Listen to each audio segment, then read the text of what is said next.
Ça a toujours fait partie de ma vie, j'ai toujours eu des activités dans ce domaine, que ce soit en tant que musicien amateur. Même sur le bateau? Même sur le bateau, oui, j'avais ma guitare avec moi, bien sûr. Si je l'avais sur le canon, j'allais bien emmener sur le bateau.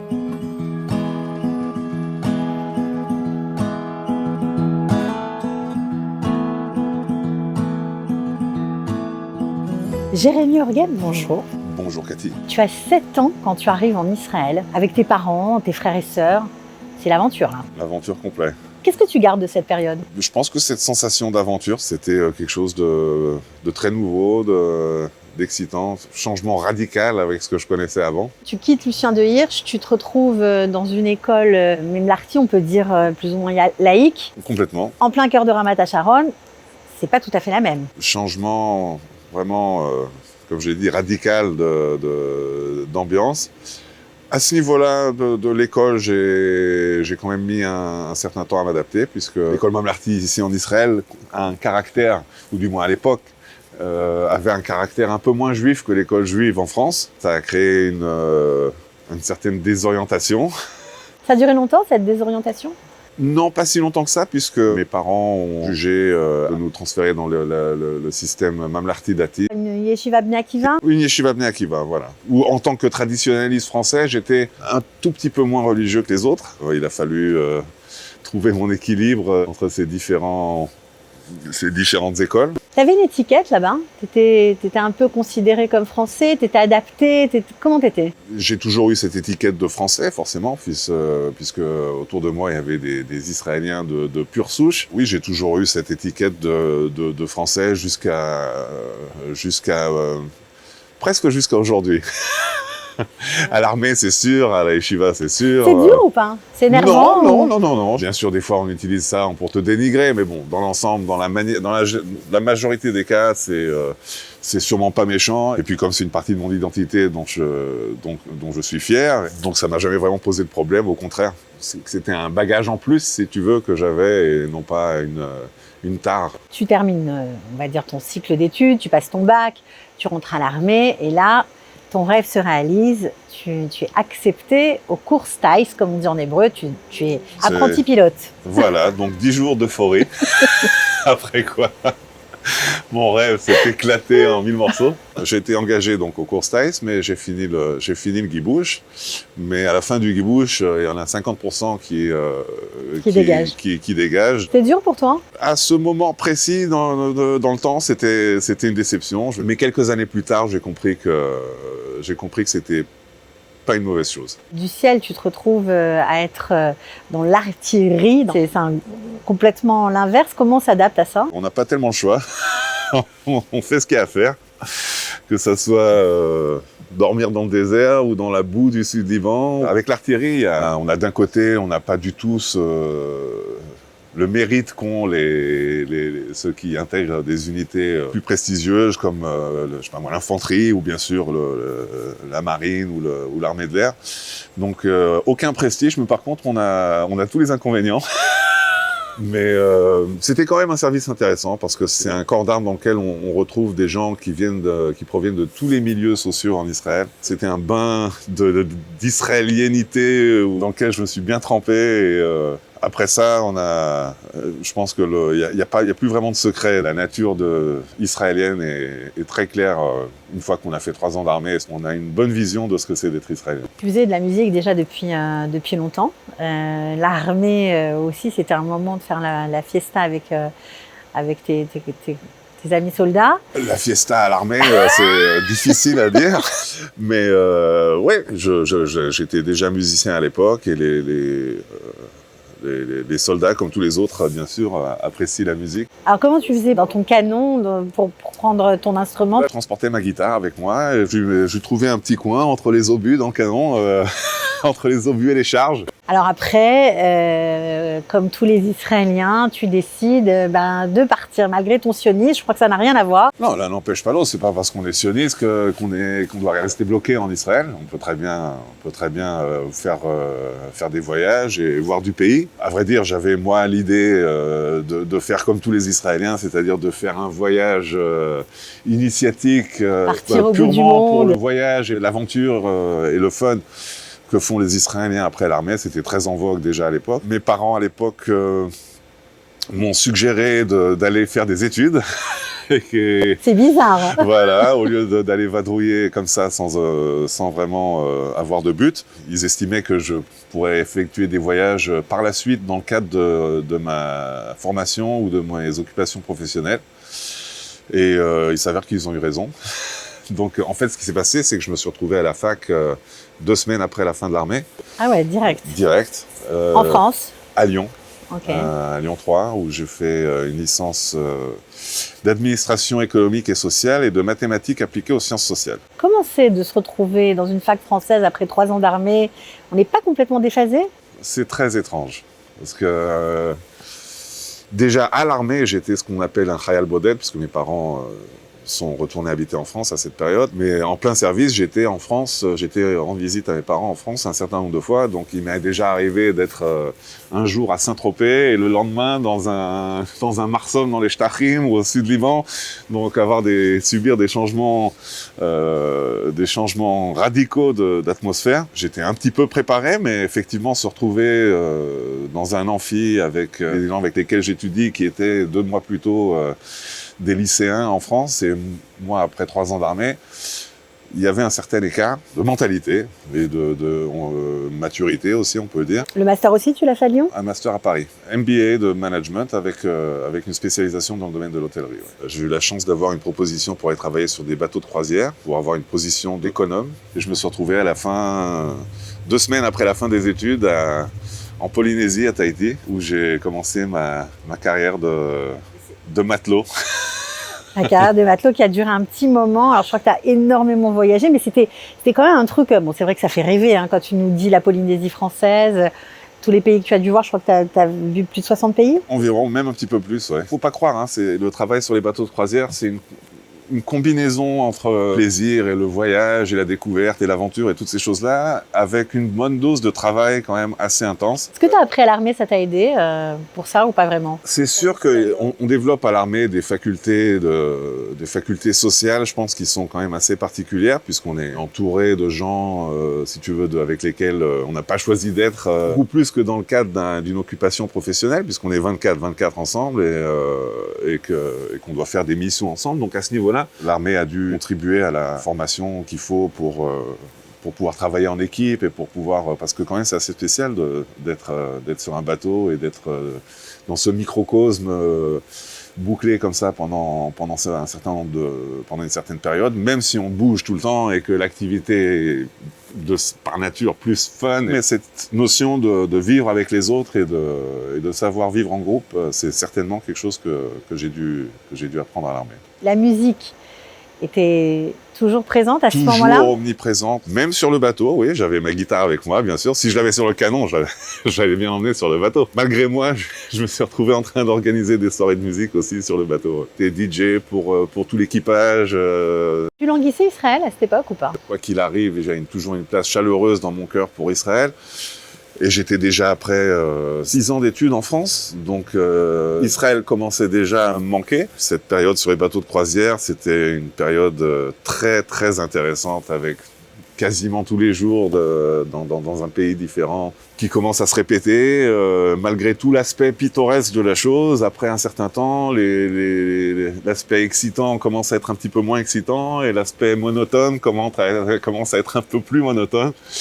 Et bien sûr le mal du pays et des amis et de la famille qui évolue en parallèle. Donc après 3 ans et des poussières, j'ai quitté cette carrière pour retourner en Israël. Et lorsque j'ai fait savoir que je rentrais en Israël, j'ai eu par l'intermédiaire d'amis, j'ai obtenu une proposition pour être l'assistant personnel du PDG du groupe Keter Plastic. Alors là, c'est carrément le grand écart. Complètement un univers qui n'a strictement rien à voir avec tout ce que j'ai connu auparavant. Ce monde de l'industrie, le monde du plastique, le monde des usines et du commerce de produits international. En 2002, c'était déjà un groupe industriel dans lequel il y avait une quasi 50aine de filiales et un nombre équivalent d'usines dispersées en Israël et dans le monde, c'était déjà quelque chose de très très gros. Bon, bien sûr, le poste était un poste attirant. Mon boss était un niveau de management beaucoup plus élevé que le niveau opérationnel auquel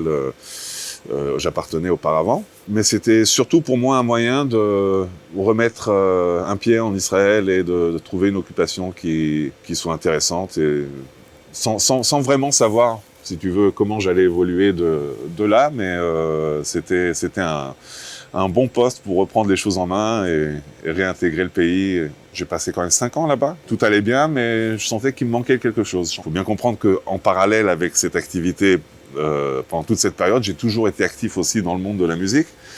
Bien sûr, pas dans un cadre de professionnel ou commercial, mais nettement pour le plaisir. Alors ça veut dire quoi à cette époque, être actif dans le monde de la musique? J'organisais des soirées. J'organisais des soirées en tant que DJ. Et c'est que plus tard, si tu veux, à cette période-là, plus ou moins de la fin de ma période à Keter Plastic, où j'avais le sentiment, si tu veux, d'avoir une occupation professionnelle dans un milieu et d'avoir mon cœur et ma passion dans un autre milieu. Donc, malgré ça, si tu veux, je me suis pas encore lancé. En premier lieu, j'ai d'abord quitté Keter Plastic. C'était en 2008 et j'avais comme projet de monter une start-up dont le but était de permettre aux producteurs d'événements de monter des sites pour leurs événements. Ça n'a pas marché. Et en parallèle avec ça, mes activités musicales ont pris de l'élan. C'est quoi ces activités musicales? Des soirées privées? Alors j'avais plusieurs pôles d'activités. J'organisais des soirées avec un public très sympathique, très branché. Ensuite, quand je me suis retrouvé sans travail, j'ai commencé à faire ça de façon plus sérieuse, plus professionnelle. Et bien sûr, demander aux gens de payer leur entrée. Ils étaient ravis de le faire parce que les soirées étaient bien réussies. Et à côté de ça, j'avais aussi une activité de musicien, c'est-à-dire de musicien amateur, de quelqu'un qui joue de la guitare. Et il y avait des retrouvailles tous les soirs chez moi, dans mon appartement de l'époque. J'habitais au nord de Tel Aviv.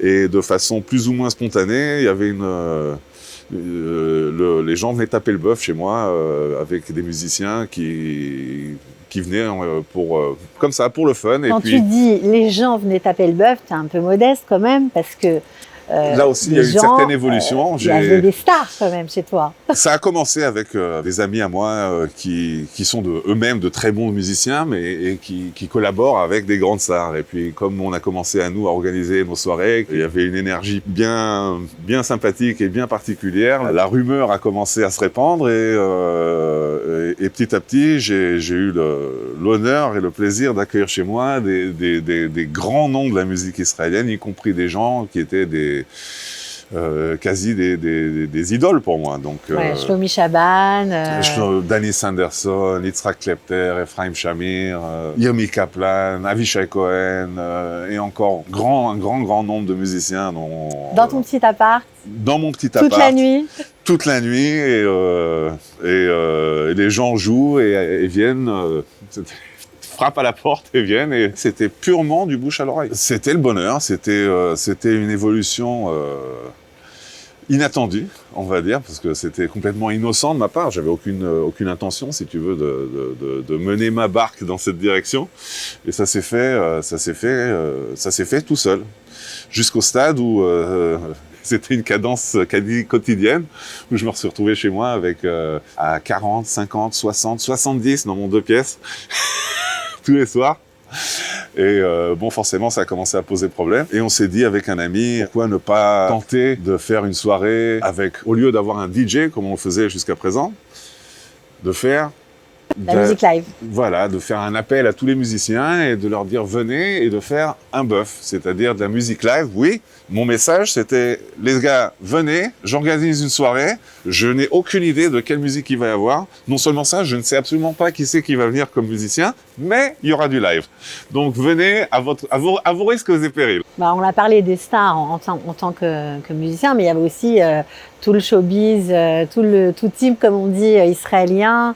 tout Il y avait le des who's hommes and who's d'affaires, des gens qui font bouger les choses en Israël et à Tel Aviv en particulier, avec des gens de tous les milieux, de tous les milieux de l'art, et tous ceux qui étaient assez branchés pour savoir que cette chose qui était complètement confidentielle et complètement underground était en train de se passer. Bon, alors un jour, tu t'es dit, ça y est, ça suffit avec ce copain, tu t'es dit, on va essayer de faire ça professionnel, et vous avez décidé de louer un endroit, assez grand quand même, en plein cœur de Tel Aviv. Voilà. Comment ça s'est passé? Toujours aussi bien? Au départ, ça s'est très bien passé parce que tout ce petit monde était ravi de pouvoir se rencontrer dans un endroit un peu pittoresque. C'était dans un immeuble résidentiel au deuxième sous-sol. Il fallait vraiment savoir où ça se passait. Il fallait montrer patte blanche. Interdiction absolue aux gens d'inviter d'autres personnes. Pas parce qu'on voulait se la jouer, mais tout simplement parce que comme c'était confidentiel, il fallait qu'on ait qu'on puisse exercer un certain contrôle sur le nombre de gens qui venaient. Et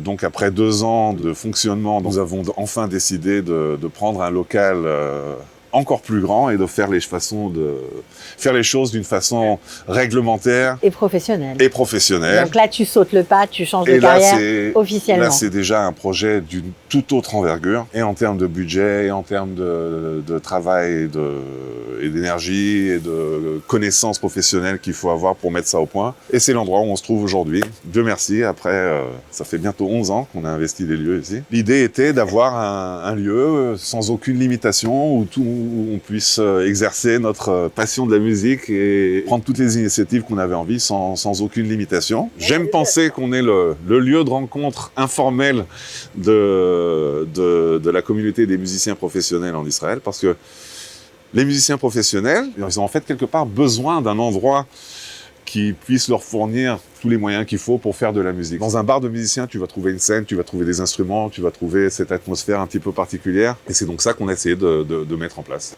C'était difficile pour toi de changer de vie, en fait, de quitter tout ce côté... enfin, quitter pas vraiment, mais bon, le côté business pour te mettre à fond dans ta passion. Les objectifs sont pas les mêmes. Okay, quand on est dans le business, l'objectif, il est clairement de faire la plus grosse fortune possible. J'imagine, c'est quand on fait des affaires, c'est ça l'idée.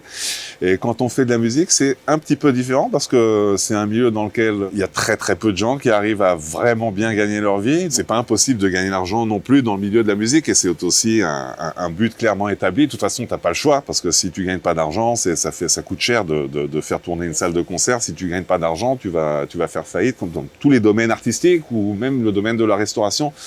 C'est un domaine qui est réservé aux passionnés. Alors, quand tu t'es installé ici, donc ça s'appelle le Hésor, hein, tu pensais au début que les choses allaient continuer sur leur lancée, que les gens, les jeunes, les stars, que tout le monde allait continuer de venir. L'idée était que ça soit une continuité du concept qui existait avant, un lieu de rencontre, un bar de musiciens, où les choses se passent de façon complètement spontanée. C'était effectivement le cas pendant la première période de notre activité, mais on s'est vite rendu compte qu'il fallait avoir une activité un peu plus structurée. Et donc on a évolué vers une activité de salle de concert et d'événements. Vous avez adapté votre projet, en fait. Voilà, parce qu'en fait, il s'avère que de tenir une salle de cette taille et d'être basé que sur l'activité des bœufs, des musiciens professionnels qui sont eux-mêmes généralement pas un public à haute rentabilité, à haute contribution, si on peut appeler ça comme ça suffisait pas, si tu veux, pour faire tenir la salle. C'est pas évident, mais tu gardes toujours une programmation quand même assez pointue avec des musiciens internationaux qui sont de passage à Tel Aviv. C'est pas les gens qu'on entend à la radio, c'est la deuxième ligne, on peut dire. La salle est une salle de 200-250 personnes.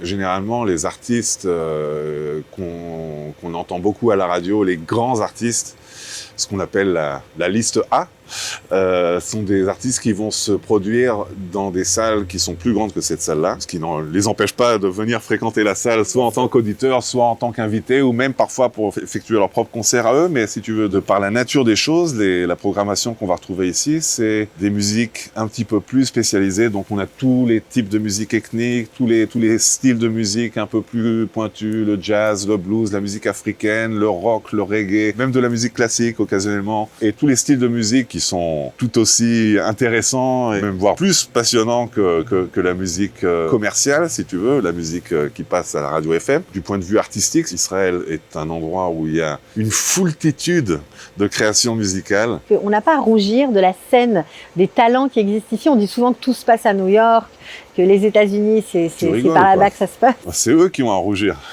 Si tu vas aujourd'hui à New York et que tu regardes les programmations des caveaux de jazz et de tout et de là où ça se passe vraiment à New York, tu vas voir que la moitié des noms, c'est des Israéliens. Les Israéliens sont surreprésentés. Je pense qu'on est aujourd'hui en Israël à un stade où on exporte de la musique. Il y a plein de groupes ici en Israël qui sont même pas connus.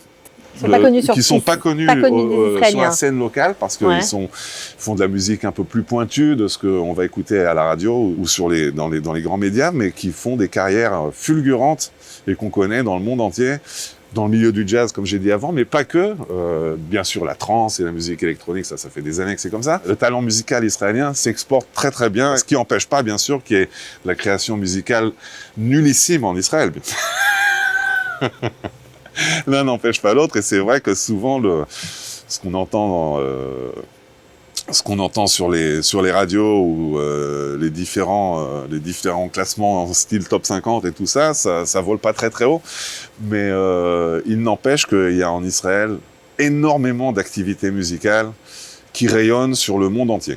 Si tu regardes un petit peu en arrière, 10 ans, 15 ans en arrière, tu te serais imaginé diriger The Zone? 10 ans peut-être, 15 ans, pas du tout. À mon niveau personnel, il y a une décision importante qui a été faite, si tu veux, de considérer la musique plus qu'un hobby, considérer ça comme une vocation. C'est s'autoriser à faire ce qu'on aime? Oui, je présume que c'est ça, oui, c'est d'écouter, c'est un peu un cliché, mais c'est difficile d'appeler ça autrement, d'écouter sa voix interne. J'ai vraiment la sensation, si tu veux, d'avoir réagi aux événements et d'avoir suivi une évolution, on va dire, naturelle. De toute façon, difficile d'avancer et de faire des choses si on ne prend pas des risques. Et on est obligé de prendre des risques à un certain stade. Si on a la crainte de prendre des risques, à ce moment-là, il faut choisir une carrière de salarié. Et on peut faire des choses fantastiques et exceptionnelles en tant que salarié, arriver à réaliser tous ses rêves aussi en tant que membre d'équipe qui travaille pour les autres. Tu as d'autres projets? D'autres projets, oui, mais qui sont la continuation et la suite de ce qui a été effectué jusqu'à présent. L'endroit est un lieu de rencontre pour les musiciens professionnels où on organise des sessions, des bœufs, on tape le bœuf, et depuis le tout début de cette activité, j'ai enregistré toutes ces rencontres et j'ai présentement une archive qui doit représenter quelques bons milliers d'heures de musique. Des bœufs, ça veut dire avec des musiciens de haute voltige? Tous, toujours avec des musiciens de haute voltige, mais ça veut surtout dire que la musique est complètement improvisée.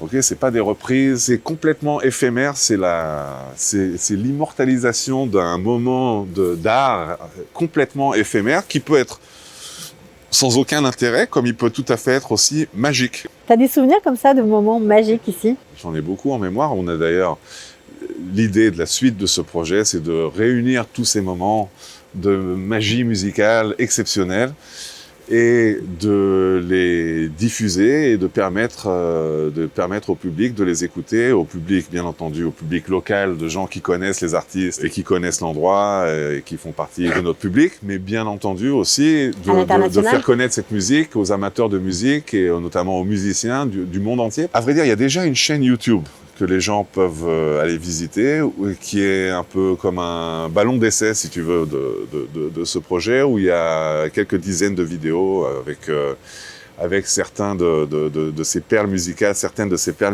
de ces moments exceptionnels. Donc les gens peuvent aller écouter là-bas. Et d'ailleurs, les gens réagissent du monde entier. Les gens qui tombent sur cette chaîne réagissent beaucoup. Enfin, ils en redemandent. C'est plutôt très encourageant. Complètement, donc on va essayer de faire évoluer les choses dans cette direction. L'évolution de ce projet, ça va être de monter un label qui aura pour but de diffuser cette musique dans le monde et de faire connaître la magie qui existe dans le milieu des musiciens professionnels ici en Israël.